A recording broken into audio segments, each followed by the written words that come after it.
اب یہ جو مشکلات آتی ہیں اور آزمائشیں آتی ہیں، اس میں اصل جو چیز ہمیں ڈفرینشیٹ کرتی ہے کہ ہم ان مشکلات کی طرف رسپونڈ کیسے کرتے ہیں، ہمارا رویہ ان مشکلات میں کیا ہے، ہم ان مشکلات میں ہم کس ڈائریکشن میں چلے جاتے ہیں، یہ چیز ہر انسان کو دوسرے سے ڈفرینشیٹ کرتی ہے۔ ایک وہ لوگ ہوتے ہیں جو اللہ والے ہیں، نیک ہیں، صالحین ہیں، ان کی زندگی میں مشکلات آتی ہیں۔ ان کی زندگیوں میں جب مشکلات آتی ہیں اور آزمائشیں آتی ہیں تو وہ حقیقت میں ان کے درجات کو بلند کرنے کے لیے آتی ہیں۔ ان کے درجات کو اللہ تعالیٰ بلند کرنا چاہتا ہے اور ان کو آزمانا چاہتا ہے، ان کے درجات بلند ہوتے ہیں اور ان کا قرب اللہ سے اور زیادہ بڑھ جاتا ہے، وہ مشکلات ان کو اللہ سے اور قریب کر دیتی ہیں۔ اور دوسرے لوگ وہ ہوتے ہیں کہ جن کی زندگی میں مشکلات آتی ہیں، جو نافرمان ہیں اللہ کے، جو اللہ کے نافرمان ہیں، ان کو اللہ تعالیٰ مشکلات میں کیوں ڈالتا ہے؟ ان کو اللہ تعالیٰ مشکلات میں اس لیے ڈالتا ہے کہ اللہ تعالیٰ ان کو وارننگ دینا چاہتا ہے، وَلَا نُذِيقَنَّهُم مِّنَ الْعَذَابِ الْأَدْنَىٰ دُونَ الْعَذَابِ الْأَكْبَرِ لَعَلَّهُمْ يَرْجِعُونَ، ہم ان کو بڑے عذاب سے پہلے چھوٹے چھوٹے عذابوں کا مزہ چکھاتے رہیں گے، کس لیے؟ لَعَلَّهُمْ يَرْجِعُونَ، کہ شاید کہ یہ لوگ پلٹ آئیں۔ اللہ تعالیٰ جب مشکلات بھیجتا ہے نافرمانوں کے اوپر بھی تو وہ مشکلات اس لیے نہیں بھیجتا کہ اللہ کو ان نافرمانوں سے کوئی نفرت ہے یا ان نافرمانوں کو بھی اللہ تعالیٰ ناکام ہونے دینا چاہتا ہے، بلکہ اس میں بھی اللہ کی خیر ہوتی ہے، اس میں بھی اللہ کی طرف سے بھلائی ہوتی ہے ان نافرمانوں کے لیے، کہ شاید کیونکہ ان کے پاس دنیا میں تمام آسائشیں ہیں جس کی وجہ سے یہ اللہ کو بھولے بیٹھے ہوئے ہیں، ہو سکتا ہے کہ کوئی انہیں چھوٹی سی مشکل دوں تاکہ ان میں مشکل میں آنے کی وجہ سے ان کو رب یاد آ جائے۔ وہ مشکلات بھی اللہ تعالیٰ اس لیے بھیجتا ہے نافرمانوں کی زندگی میں تاکہ اس کے ذریعے سے بھی وہ واپس پلٹیں، ان کے لیے وارننگ ہوتی ہے۔ اگر وہ واپس پلٹ جاتے ہیں تو وہ مشکلات ان کے لیے خیر کا باعث بنتی ہیں، لیکن اس کے باوجود اگر وہ اپنی زندگی میں اسی طرح چلتے رہیں گے، اللہ کی نافرمانی کرتے رہیں گے، تو پھر ان کی اپنی ناکامی اور ان کی اپنی بربادی ہے۔ تو یہ یاد رکھیے کہ مشکلات زندگی میں آتے رہتے ہیں، ہمیں اپنے آپ کا اپنا جائزہ کیا لینا ہے کہ ہم لوگ کس کیٹیگری میں ہوتے ہیں۔ کیا جب ہمارے اوپر مشکلات آئیں تو کیا ہم نے اللہ سے رجوع کیا؟ ہم پہ جب آزمائشیں آئیں تو کیا ہم نے اللہ کے اور قریب ہوئے؟ جب ہمارے اوپر آزمائشیں آئیں تو کیا ہم نے اللہ کو پکارنا شروع کیا؟ کیا ہماری زندگی میں کوئی تبدیلی آئی؟ اگر کچھ بھی تبدیل نہیں ہوا اور مشکلات آ رہی ہیں اور ہم صرف روئے دھوئے چلے جا رہے ہیں تو اس سے جان لیجئے کہ ہمیں اللہ کا قرب حاصل نہیں ہوگا، بلکہ ہم اللہ سے اور دور ہو جائیں گے۔ اس لیے مشکلات دونوں طرح کے لوگوں پہ آتی ہیں۔ اب ایک چیز یہ ہے کہ مشکلات اگر آ جاتی ہیں تو پھر ہم کیا کریں؟ اکثر یہ ہوتا ہے کہ ہم لوگ یہ سوچتے ہیں کہ یار یہ مشکلات جو ہے نا، یہ فلاں لوگوں نے ہمارے خلاف یہ ایک پلان بنایا تھا، اس لیے ہماری زندگی میں مشکلات آ گئی۔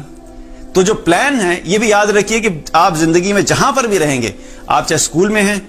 آپ کالج میں جائیں گے، پھر آپ یونیورسٹی میں چلے جائیں گے، پھر ہو سکتا ہے کہ آپ جابس کریں گے یا بزنس کریں گے، یا زندگی میں ایون فیملیز آپ کی بڑی ہوں گی، آپ کی فیملی ریلیشن شپ بڑے ہوں گے، آپ کا سوشل سرکل بڑا ہوگا۔ جب بھی یہ ساری چیزیں بڑھتی ہیں وہاں پر پرابلمز ہوں گی،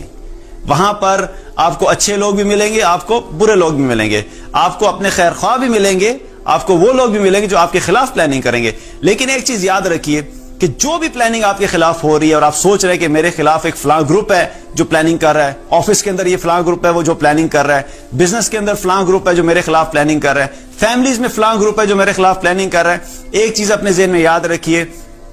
کہ سب سے بہترین پلاننگ کس کی ہے؟ اللہ کی پلاننگ ہے۔ چاہے ساری دنیا کے لوگ مل کر بھی ہمارے خلاف ایک پلان کھڑا کریں اور وہ اپنی پوری اسٹریٹجی کو بنا لیں، اپنی پوری طاقتوں کو اکٹھا کر لیں، اپنے پورے پلانز کو اکٹھا کر لیں، اپنے پورے ریسورسز کو اکٹھا کر لیں، اور وہ سارے مل کر آپ کو زندگی میں نیچا کرنا چاہیں، آپ کو زندگی میں نقصان پہنچانا چاہیں، لیکن یاد رکھیے کہ ان کا ایک پلان ہے اور ایک اللہ کا پلان ہے، وہ بھی پلان کریں گے اور ایک اللہ کا پلان ہوتا ہے۔ ہمارا کیا ایمان ہے؟ اللہ تعالیٰ نے قرآن میں کیا فرمایا؟ وَمَكَرُوا وَمَكَرَ اللَّهُ وَاللَّهُ خَيْرُ الْمَاكِرِينَ۔ ایک وہ پلاننگ کرتے ہیں اور ایک اللہ پلاننگ کرتا ہے، اور جان لو کہ اللہ کی پلاننگ سب سے بہترین ہوتا ہے، اللہ سب سے بہترین پلانر ہے۔ تو ہمارا کیا کام ہے کہ جب ہمارے خلاف ہمیں محسوس ہو کہ کوئی بھی پلان کر رہا ہے تو پہلا ایمان یہ ہونا چاہیے کہ ہمیں کوئی نقصان نہیں پہنچا سکتا جب تک کہ اللہ کا حکم نہیں ہوگا۔ اور دوسری چیز ہم نے کیا کرنی ہے کہ اپنے پلان کے اوپر بھروسہ نہیں کریں۔ اگر وہ پلاننگ کر رہے ہیں تو آپ ان کے خلاف خود نہیں کھڑے ہو جائیں، ان کے خلاف اللہ کو کھڑا کر دیں، ان کے خلاف اللہ کو ساتھ لے لیں۔ جب اللہ نے کہا ہے کہ میں سب سے بہترین پلانر ہوں تو اپنا معاملہ، اپنے حالات، اپنی سچویشن اللہ کے حوالے کر دیں، اور اللہ کے حوالے کرتے ہوئے یہ کہیں کہ یا اللہ آپ نے قرآن میں یہ کمٹمنٹ دی ہے کہ آپ بہترین پلانر ہیں، تو میں اپنے معاملات آپ کے ہاتھ میں دیتا ہوں، چونکہ آپ بہترین پلانر ہیں تو ان کے پلان کے خلاف آپ میرے لیے کافی ہو جائیں۔ That's the way we should be responding to the situation. لیکن ہم جب چونکہ خود ہی اپنے پلانز بنانا شروع کر دیتے ہیں, ہم خود بھی کمزور, ہمارے حالات بھی, ہمارے ریسورسز بھی کمزور, ہماری عقل بھی کمزور, تو جب ہمارا پلان کام نہیں ہوتا تو ہم پریشان ہو جاتے ہیں, ہم مزید ڈپریشن میں چلے جاتے ہیں کہ یار میں نے تو بڑی اچھی پلاننگ کی تھی لیکن لگتا ہے ان لوگوں نے زیادہ اچھی پلاننگ کی تھی. فرق کیا تھا کہ ہم نے ان کی پلاننگ کے اگینسٹ اپنی پلاننگ کو لے کے گئے. لیکن اگر کامیاب ہونا چاہتے ہو تو ان کی پلاننگ کے اگینسٹ کسی اور طاقتور پلانر کو لے کے آؤ, اور اللہ بہترین پلانر اور سب سے طاقتور پلانر ہے. اپنے پلانز کو اللہ کے حوالے کر دو اور اللہ پہ توکل کرو اور اللہ پہ بھروسہ کر کے چلتے جاؤ.